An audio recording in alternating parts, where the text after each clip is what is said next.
ওরা চাইলে দেন আমি মরে যাবো। আমি ওদের কাছে হাত জোর করে বলছি যে আপনারা প্লিজ আমাকে বাঁচান, নাহলে আমাকে মেরে ফেলবে। তো ওই 3 জন মহিলা আমাকে পিছনে লুকায় রাখছিল। এরপরে একটু পরে এসে ছাত্রলীগের লোকজন গালাগালি শুরু করছে যে তোরা এখানে কেন, অনেক খারাপ গালাগালি করছে। তখন সবাই দৌড়াদৌড়ি আমরা যখন সামনে গেছি আবার দৌড় দিছি, তো সবাইকে লাঠি দিয়ে পিটাচ্ছিল। ওখান থেকে আমরা কয়েকজন ছিলাম, আমরা দৌড় দিছি, আমরা ওখান থেকে দৌড় দিছি। একটু পরে আবার পিছন থেকে আসছে, আবার পিছন থেকে দৌড়ে আসছে। একটু পরে আমি আবার দৌড় দিছি। আমরা টিচার্স কোয়ার্টারে ওখানে গেট বাজাচ্ছিলাম যে আপনারা খুলেন, ওরা খুলবে না, ওরা কেউ খুলতেছে না। কি নাম আপু আপনার? কথা বলতে দেন। পরে আমি সুভাষিত স্বাধীনতা চত্বরের কাছে এসেছি, তখন অদিতি ছিল শামসুন্নাহর হলের। অদিতি পিছন থেকে ডাক দিছে। পরে আমি আর অদিতি অনেকক্ষণ ওখানে দাঁড়িয়েছিলাম। পরে 2 জন মিলে ও বলছে আপু চল শামসুন্নাহর হলে নিয়ে যাই। পরে 2 জন মিলে যখন ওখান থেকে হাঁটা শুরু করছি, একটু পরে দেখি যে একটা ছেলে সে লাঠি নিয়ে দৌড়ে এসে, ওরা সিদ্ধান্ত নিচ্ছে ওরা মেয়েদেরকে মারবে না, ওরা লাঠি দিয়ে রিক্সার উপরে একটা রিক্সাকে বাড়ি দিয়ে থামায় আমাদেরকে ওই রিক্সায় উঠাইছে। পরে আমরা যখন রিক্সা নিয়ে রওনা দিছি, পাশে অনেকগুলো ছেলেকে তারা লাঠি দিয়ে মারতেছিল, পরে আমরা ঢাকা মেডিকেলে চলে আসছি ওখান থেকে। ওরা ইচ্ছা হলো আমি ব্রিটিশ কাউন্সিলে ওখানে লাঠি দিয়ে আমাকে 4 থেকে ঘিরে রাখছে। আমি হাত জোর করে বলতে পারি ওরা চাইলে দেন আমি মরে যাবো। অনেক খারাপ গালাগালি করছে। আমি তোর টক শো দেখছি, তুই যে কি বলছিস আমি দেখছি। ওরা কারা হামলা করেছে আপনাদের উপর? আমি তো দেখছি ছোট বাচ্চা, 5 বছরের বাচ্চা খুব খারাপ গালি দিয়ে বলছে এই ওরা তো পালাই যাচ্ছে। তখন পিছন থেকে কতগুলো ছাত্রলীগের ছেলে বলতেছে যে এই তোরা পালাইতে দিছিস কেন, এইভাবে করে বলতেছিল। পরে টোকাইকে আমাদের সামনে ধরছে, একটা ছেলেকে ধরে বলছে ও চিন্তাই করছিল। আমাদের সামনে কতগুলো ছেলে ধরে বলছে তুই কোথা থেকে আসছিস, ও বলতেছে ভাই আমি এখান থেকে, নানান কিছু বলতেছে। আমরা তো এগুলো দেখছি। ওই ছোট বাচ্চা আমাদের উপর হামলা চালাচ্ছে ইট পাথর আমার পাশে একটা ছেলে, আমি জানি না, আমি খুব খারাপ অবস্থা দেখছি ভাই। আমার সামনে একটা ছেলেকে ইট দিয়ে ও পড়ে গেছে। আমি ওর উপর থেকে হোঁচট খেয়ে আমি আবার দৌড় দিছি। ওই ছেলেটাকে আমি তুলে ধরবো, আমার ওই অবস্থা নাই, পাইলে ওরা পিটাই মারি ফেলতো, এরকম অবস্থা ওখানে। স্বাধীন কোন অধিকারে লেখা আছে নারীদের গায়ে হাত তুলতে হবে? কোন ভাইদের মাথা ফেটে গেছে, উনি আমাদের কিভাবে আটকায় রাখছে? আমাদের গায়ে তখন আঘাত লাগছে, বাস আসে না পিছু থেকে ধরে রাখছে, মাথা পুরো ফেটে গেছে। ভাই যখন পড়ে গেছে তখন আমাদের হাতে কিছু নাই, কোনোটারই এখান থেকে অবস্থা খারাপ করে ফেলছে। একটা অমানুষ যেমনি মারিনা ভাইয়া ঠিক সেইভাবে জবাই করতে গেছে পর্যন্ত নারী ছেলে কিচ্ছু দেখে নাই। একদম অমানুষের মতো সামনে একটা ভাইয়াকে বলছে কথা বললে জবাই করে ফেলবো, লাথি মারতেছে আমাদের সামনে। আমি কি ছেলে কোনোটা দেখা দেখি নাই। এখানে একটা ছেলেকে মারছে, মাথাগুলো ওখানে পড়ে গেছে। এইখানে ছুরি ধরে বলতেছে একটা যদি কথা বলিস জানে মেরে দিব, জানোয়ারের বাচ্চা মেধা করিস। আর আমাদের কিছু করতে দেখতেই পাচ্ছেন, কিছু বলার নাই। স্বাধীন দেশে নিজের অধিকার আদায়ের জন্য এই ধরনের স্বাধীন বলেন, এটা কোন ধরনের স্বাধীন? কোন অধিকারে লেখা আছে নারীদের গায়ে হাত তুলতে হবে? কোথায় লেখা আছে আমাকে দেখাই দিবেন। এই যে আজকে রক্তাক্ত করছে, কোন ভাবে করে ফেলছে?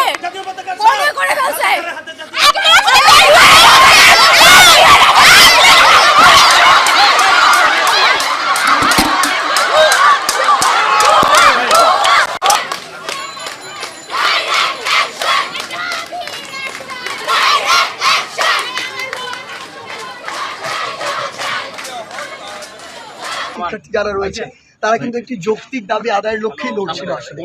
এবং গতকালকে যখন মাননীয় প্রধানমন্ত্রী তার এমন একটি গুরুত্বপূর্ণ দায়িত্বশীল জায়গা থেকে অনাকাঙ্ক্ষিত একটি মন্তব্য করেন, সেই মন্তব্য শুনে পুরো বাংলাদেশের ছাত্র সমাজের হৃদয় রক্তক্ষরণ হয়েছে।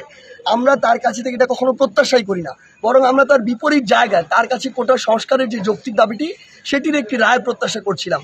সেটি না পেয়ে যখন তিনি এই কথা বলেছিলেন, গতকাল কিন্তু রাতে কোনো ব্যানার ছাড়া ঢাকা বিশ্ববিদ্যালয়ের সাধারণ শিক্ষার্থীরা একটি তাৎক্ষণিক এবং গুরুত্বপূর্ণ একটি প্রতিক্রিয়া দেখিয়েছিল।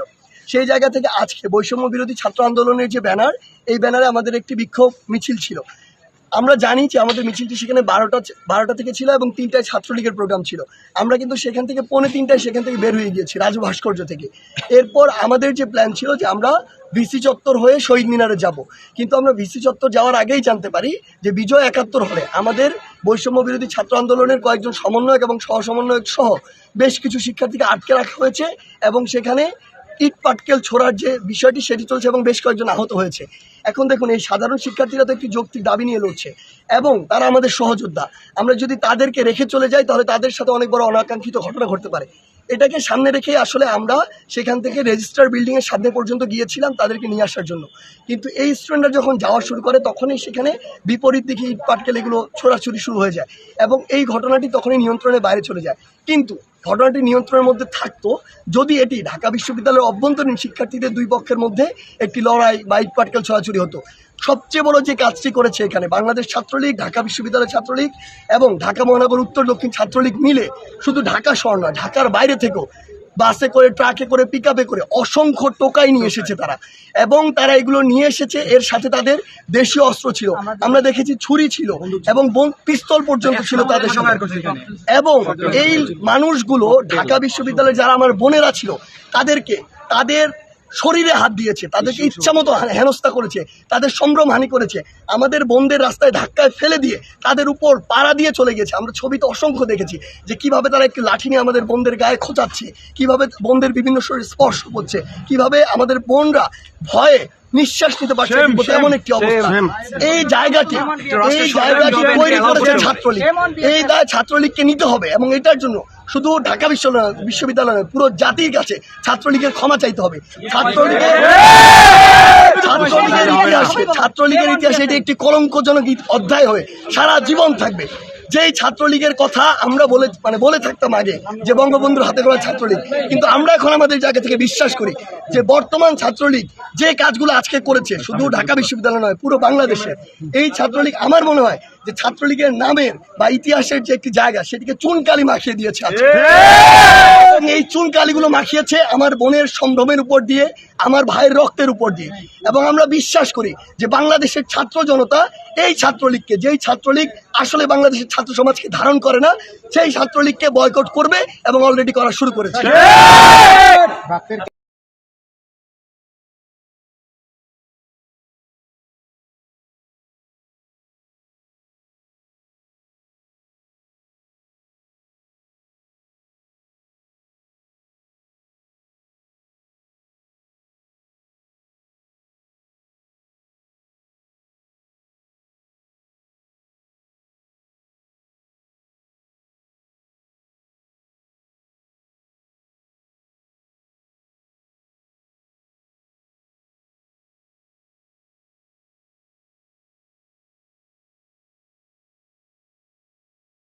দেখুন, প্রথম জায়গায় যদি বলি, বর্তমানে ঢাকা বিশ্ববিদ্যালয় ক্যাম্পাসের শিক্ষার্থীর মধ্যে যে একটি ভিতরে যে একটি আগুন, সেটির উদ্গীরণ মাত্র শুরু হয়েছে। এর সামনে যেহেতু আমরা একটি যৌক্তিক এবং ন্যায্য দাবি নিয়ে লড়ছি, এর সামনে যে আসুক না কেন আমরা বিশ্বাস করি তাদেরকে আমরা জ্বালিয়ে ভস্ম করে দিতে। আগামীকালকে শুধু না, আগামীর যে কোনো দিনে যদি এরকম অন্যায়ভাবে আমাদের উপরে হাত দেওয়ার চেষ্টা করা হয়, আমরা আজকে ঘোষণা দিচ্ছি আজকের পর থেকে আমরা প্রস্তুত থাকবো তাদেরকে ফু মেরে উড়িয়ে দেওয়ার জন্য। ঢাকা বিশ্ববিদ্যালয়ের অমর একুশল এখন রাত 2টা ক্রস করে গিয়েছে, এখনো রাস্তায় আছে। ওই রকম কোনো কুলাঙ্গার টোকাইকে যদি আমরা আমাদের সামনে দেখতে পাই তাহলে তার অস্তিত্বের সংকট হবে, এটা আমরা হুঁশিয়ার করে দিচ্ছি। কালকে আপনারা নির্দিষ্ট সময় নির্দিষ্ট স্থানে সমাবেশ করতে পারবেন কিনা, কোনো সন্দেহ আছে কিনা? না, আমরা আমাদের জায়গা থেকে বিন্দুমাত্র সন্দিহান নই। আমরা আমাদের যে প্রোগ্রামটি সেটির বিষয়ে আমরা আলোচনা করছি, সেটি কিভাবে করতে পারি, কি কি এজেন্ডা থাকতে পারে এবং এই প্রোগ্রামটি আমরা কিভাবে সফল করতে পারি।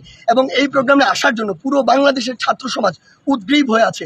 আমরা বরাবরই সুশৃঙ্খলভাবে আমাদের প্রত্যেকটি প্রোগ্রাম করেছি। আমরা শাহবাগে সকাল সন্ধ্যা ব্লকেট করেছি, একটি অনাকাঙ্ক্ষিত কোনো ঘটনা হয়নি।